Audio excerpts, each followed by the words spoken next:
we're going to have some fun today. First of all, one of the things that happens when we talk about games and gamification and sustainable behavior is people don't always know the difference between games and gamification. It's actually very important. So I'm just going to lay the groundwork that in this world, you are going to encounter serious games. Serious games are games that are really designed with a start and a finish that are not just for entertainment, but feel more like an entertaining game in some ways. So if you think about, is anybody World of Warcraft or Farmville in this room or things like that, those are games.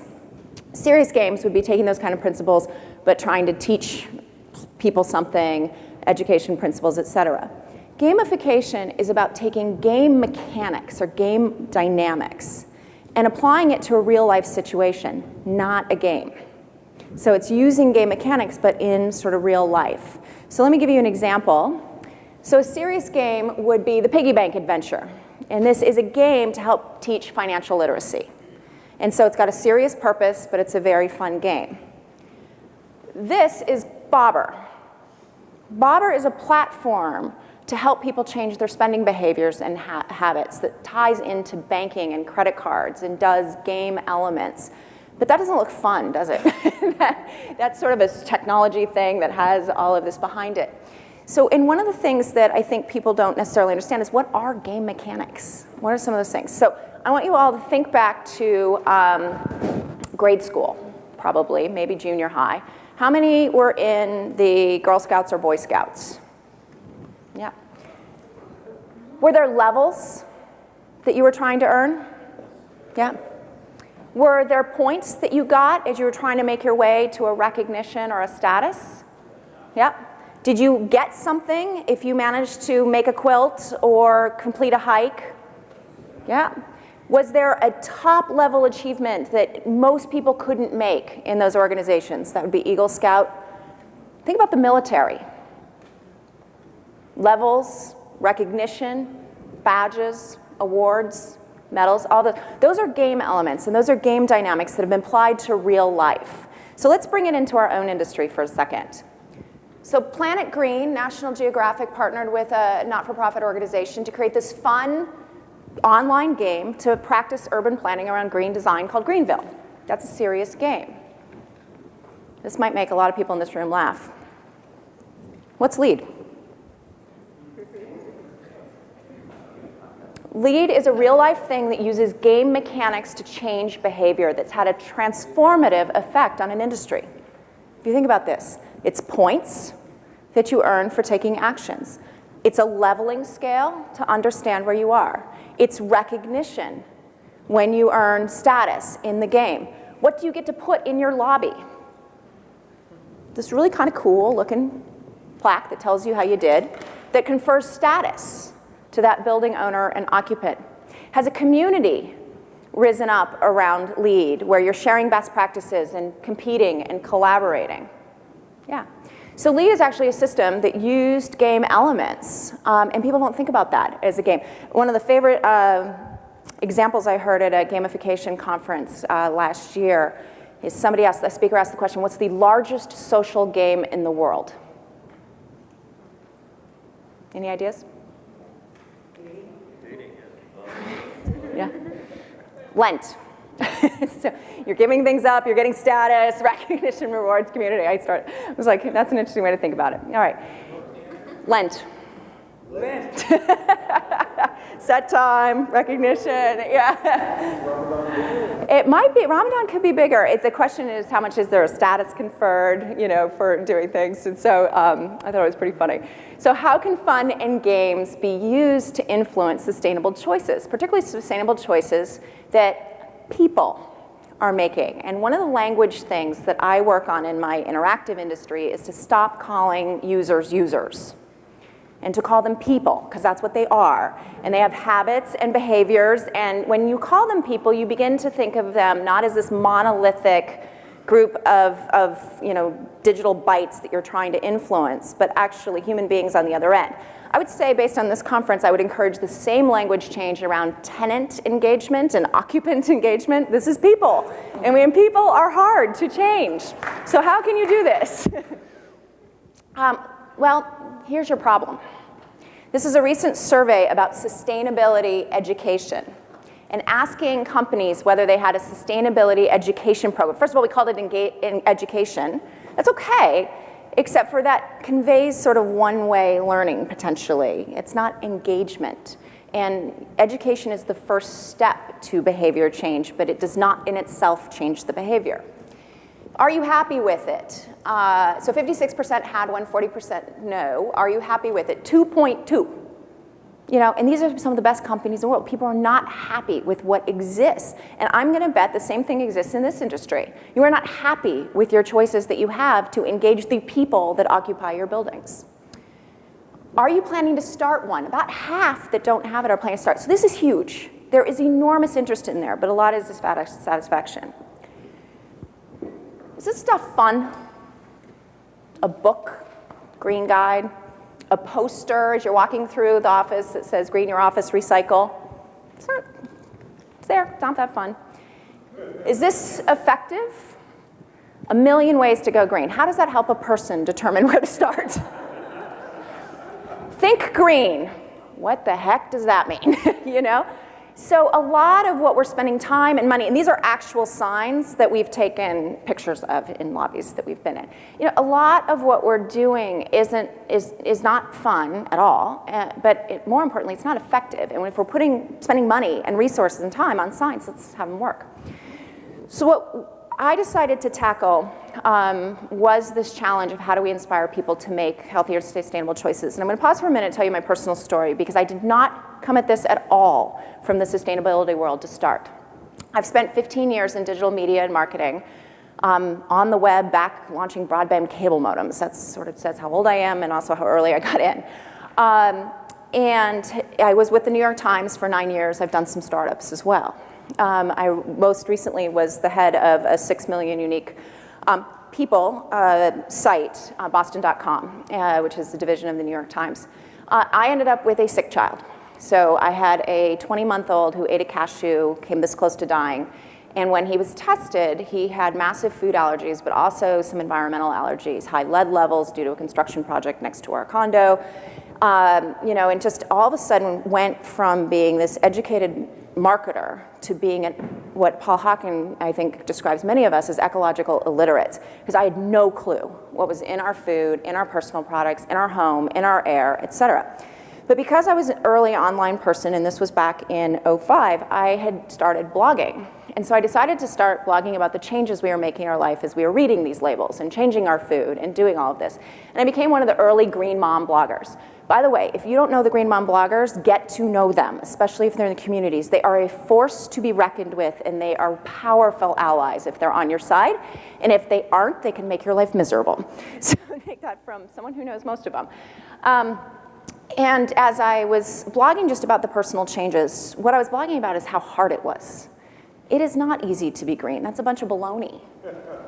It is hard to understand what's in your food. It is hard to understand whether you should do local or organic, and what's integrated pest management versus organic, and you know, what plastic is safe and which one isn't. I mean, there's 7 numbers on plastic alone. Think about this. It is not easy. And so these decisions that I was making, I was finding this huge, you know, relatively large audience that was interested. My problem is I had been in a journalistic organization where you don't write things that you don't have information about. My experience I could write about, but I was getting asked, is stevia green? I don't know, you know. What's the best toilet? Should I do high efficiency or dual flush? I don't know, you know, hadn't done that yet. So I actually decided to look for coursework in sustainable living. Well, back in '06, there wasn't coursework in sustainable living. The closest thing I found was coursework in sustainable design. And so I decided, because 2-year-old and big job wasn't enough, to go back to grad school at night at the BAC and do the sustainable design program.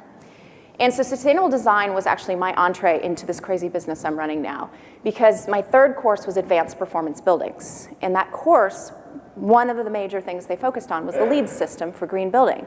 And I just looked at it with my personal experience, my consumer internet marketing hat on, and what said, why isn't there a LEED for daily life? Why is there a LEED for me, you know, and the moms around me, and the people who are making this? Because yes, I'm doing a home renovation and it's useful to understand the points and things around that, but really I'm also, is it bags to the grocery store or should I be composting? You know, those are sunscreen or natural lipstick. I mean, those are the kinds of things that people are starting to make decisions around. There's hundreds of them. And so that was the original vision for Practically Green. What we decided to bring in were 3 important elements, though, to make this work. The first was the content. What actions can I take to make a difference in my energy use, my water, my personal health, and the environmental health around me, so my air, the materials, et cetera, and my consumption, how I purchase or don't, how I share, how I reduce, how I recycle, and how I find homes for most of the things that I need and throw away as little as possible. So just even for many people, laying out all those choices is a great first step. And so we started with a database of just about 300 choices around that to be we're up to 600, and we do custom choices for all of our clients if there's actions in their environment that make sense. So that was the first thing. But those choices didn't mean anything. It's just a list of green actions.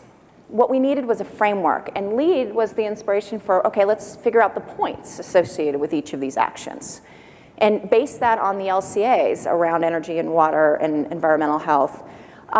Okay, so that's great. So now we have points around these to help decide. Green power, 200 points. Bags to the grocery store, 10. Okay, that helps me understand impact. But if I don't understand how these things add up, how do I know how I'm doing? How do I know my progress?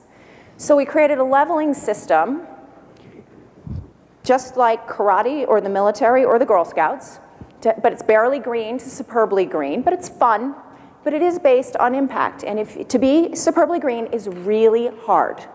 There's a lot you would have to do. But we provide steps along the way to give you motivation, to monitor your progress. So there's a whole thing around setting goals. So our vision is that every family has a sustainability plan that they are following and checking things off. But there's a way to share your progress. There's also elements for recognition, because I will tell you, one of the things about sustainable choices is you really don't see the benefits of them immediately. Some research I've seen is it takes 5 major changes on the energy front before you see it in your bill. And if something happens with rates, you might not. You know?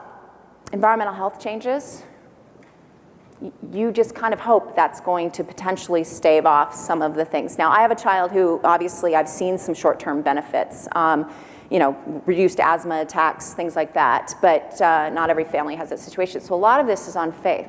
The other thing is it's largely invisible. Nobody comes in my house and goes, nice R40 and great micro cogen system. In the walls, in the basement, you can't see it. Why do you think solar panels have a premium despite sometimes not being rational relative to energy efficiency? They're visible. They're markers that I did something. The pre-eye effect, you know? It's a symbol that I made a difference that's visible. But organic chicken looks just like regular chicken, and local chicken looks just like organic chicken, and you can't tell. So by bringing visibility to choices, being able to mark your choices and your progress, being able to earn rewards and action, that's really cool for about 10% of people. Why? This is the fascinating thing about people. Only 10% are achievers. Now, most people in this room probably fall in that spectrum. You are motivated when you see accomplishments for you to follow and progress to make. There's a little group that are killers, super competitive. We might have a couple marathoners, runners, et cetera, the killer types. They'll win any game that are out there. There's another group that are explorers. They just like to look around, poke around, try different things, et cetera. But the majority of people are socializers. And they do things when the people around them do things, which is why O-Power works, and why other things that bring social context into this works. And we knew that as an online team because we've built online communities since the 90s and saw that that is what drove engagement, and that is what brought people together, and that's what got people to participate. And that's why the biggest players of casual social games online are moms who are at home. They're looking for community and looking for connection. That blows people away. It's moms at home, they're the biggest casual gamers? Yes, because they need that community. It's tough to be home raising small children. And so community is a really important element to anything we do. And I mean, you've heard this theme over and over, but it was really critical for the success of what we do, because if you just plopped a system to measure carbon in a company, nobody's going to use it. Or maybe 2% unless you really pay them, and then it's maybe 50%. But you don't get engagement without bringing a community into it. The other thing is you don't get change. And that's the other piece of this, is that some people will be beacons and will do the change because they're achievers, or they've got the burning platform of sick family, or they're super motivated. But most people change when the people around them change. So when all your friends start to switch over to Greenworks or 7th generation, you'll start switching too. When everyone in the neighborhood starts to drive a more fuel-efficient car, you will too. You don't want to be an outlier. So here's just an example of some ways that we incorporate game elements. So the first is our actions are why it's green, how to do it, content. But over there, it's the point system. You can say that you've done it. You can also set a goal around it if you want to do it, and set a date. And goal setting is a really important part, as Karen talked yesterday, around commitment. You can challenge people. Challenges are a game mechanic. So I can challenge a friend to bike to work, for example. We then give everybody their personal ability to track their progress. So I've got 200 points to go to get to the next level. This is my total points. These are my badges I've earned. There's my points across the categories. And then there's an activity log. Now my activity log goes into my people I'm connected to's dashboard, and they send me thumbs up and comments. And that's that social community endorsement that gets people to keep coming back and to feel good about making the changes and to make that next change. Badges are recognition that help people do fun things. One of our most popular one is Green Date Night. Why? It's totally doable.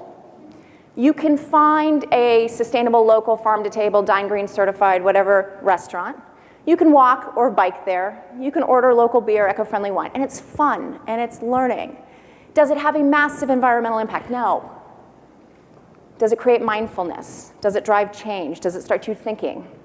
That's the purpose.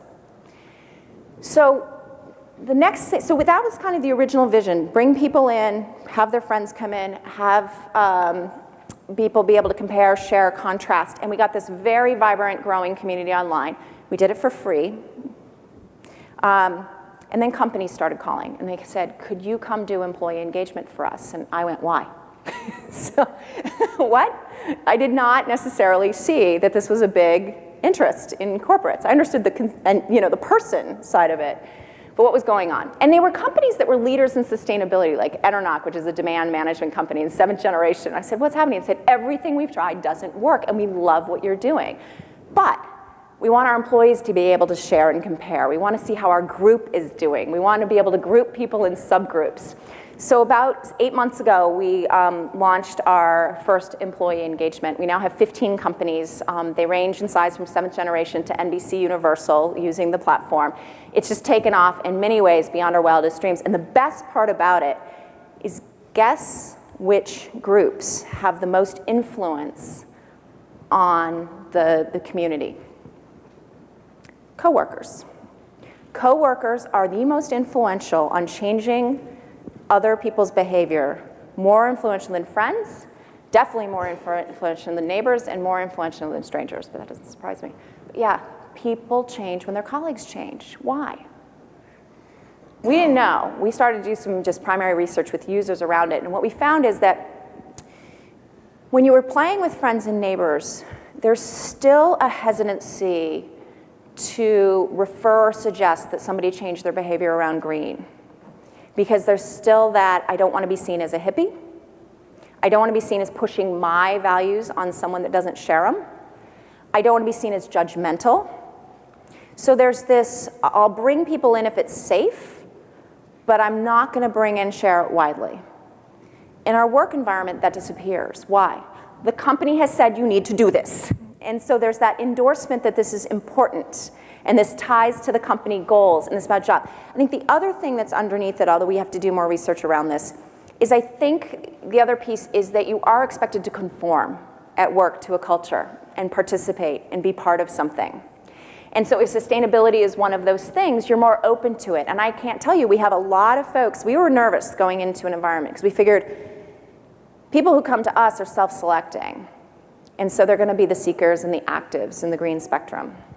Now we're going to go to a workplace and we're going to be dealing with the skeptics and the rejectors. What are they going to say? Well, what's been interesting is that we have in all of our communities now that have been on for more than 6 months, over 80% of employees have enrolled and are participating, which means the skeptics are playing, at least, if not the skeptics and the rejectors. And I think part of that is we aren't trying to get them to change their perceptions of who they are. We're saying, hey, here's a great way to save some energy. Here's a way to do some things that other people are doing that you haven't done yet. So we appeal to fitting in. And so we're using a lot of the social mechanics to show. There's also a lot of discovery. So look at this, 7th generation, the #1 goal that people want to do in that company is to use a home energy monitoring system. So what our client at 7th generation has done is done a partnership with one of the home energy monitoring companies to come into the cafeteria, set up a display, do a special offer, and get people to do it because it overcomes the barrier. They wanted to do it, couldn't figure out how 7th generation can help. With some of our larger companies, so Sony Pictures, we set up cross-company different divisions and set up group competitions. And I think that combination of personal achievement and social achievement and group competition is big. This was really important. So we have cultures we don't work in. If you aren't digitally savvy and if you don't speak English, we are not a great solution for you. But we were in some cultures where it should have worked, but it didn't. And what we found is people just aren't at their desks as much anymore. And so once we made it available on a mobile device, that started. So I would really think, if you aren't thinking mobile, we now do most development mobile first, web second. So here's an example for 7th generation. We've had 95% of employees sign up. Now you would have thought, okay, it's 7th generation, of course. But in fact, half of their workforce work more in manufacturing and shipping and operations and warehousing and are not,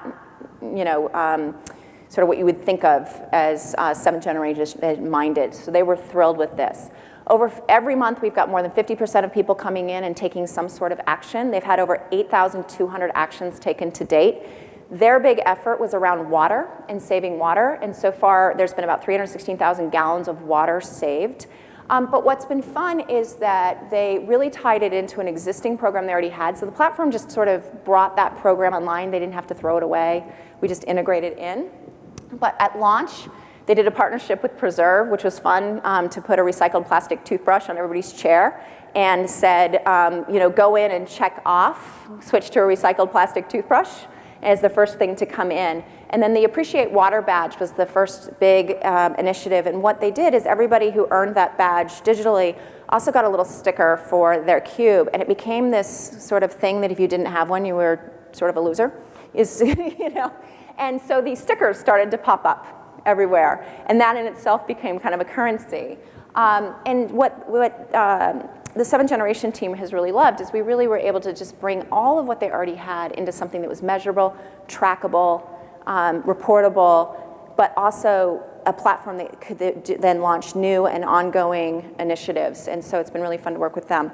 So Enernoc is an example I use because while, yes, they are in the demand management, it's a bunch of energy scientists. And I was a little nervous, I have to say. Energy scientists are going to want to come on board and do a digital, rewards recognition, gamification. Well, they went bananas, as it turned out, because they're competitive culture, super competitive culture. And so we tied in with that and did a lot of the competition elements. So we have 80% sign up, 45% monthly active users, over 26,000 goals are set to be checked off, and they've saved over almost 300,000 kilowatt hours. But this is sort of the attitude you started to get. You are so going down, and really it just fed naturally into that competitive culture, network ops versus the sales department in terms of who was earning badges and things like that. It was really fun. So we are not the only company that's doing some really interesting things around gamification in the workplace. Some other examples that I love talking about are, the building dashboard network kind of started out with a lot of measurement stuff, but it wasn't a lot of fun. So they've started to build in a lot of the social mechanics and the competition, and are now finding that's what's really driving engagement and results. Another one is Green Bean Recycle. It's a brand new company that's working with the colleges in the Massachusetts area around recycling, which students actually aren't very good at doing, interestingly enough. And so they've set up a competition between the universities around recycling and are measuring it, they're hauling it, they're looking at the results and feedback and using gamification elements across the different universities.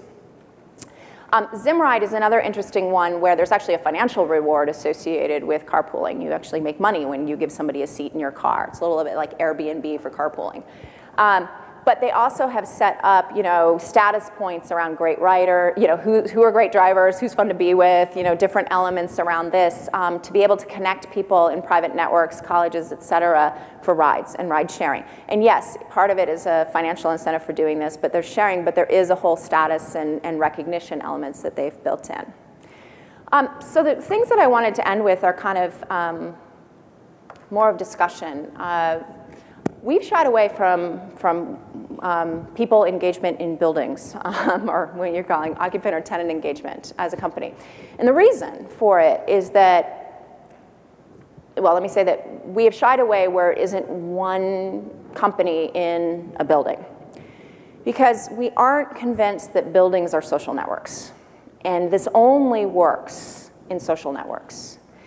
And so if you don't create community naturally, if there aren't natural communities, I'm not convinced these things work. And that if you don't have somebody who is on the ground building that community to bring this in, it's going to fail.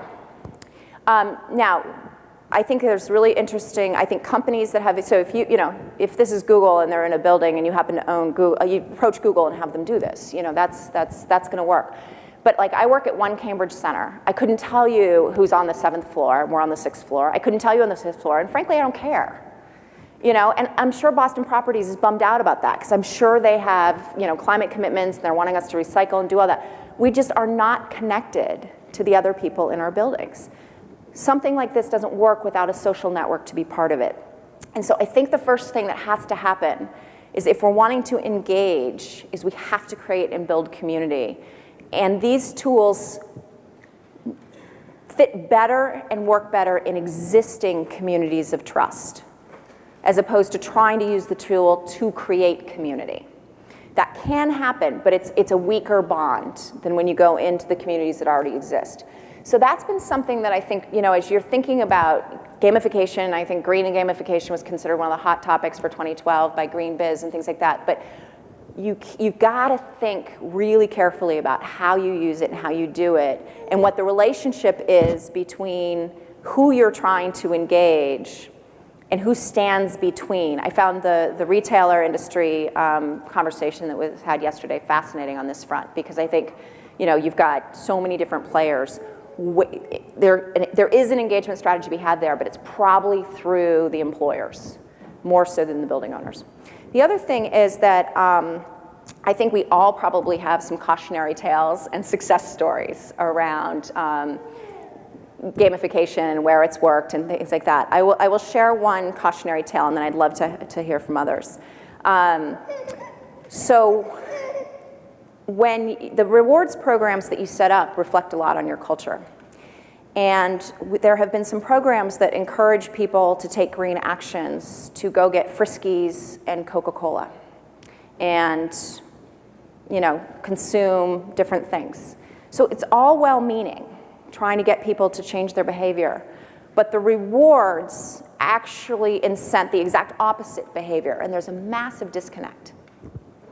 So I think you've got to be really careful when you put these programs in place to make sure that they really are self-reinforcing. It's tempting to make it about stuff, but you're trying to get people to change. Great. This is really fascinating. Oh, thank you so much. Yeah.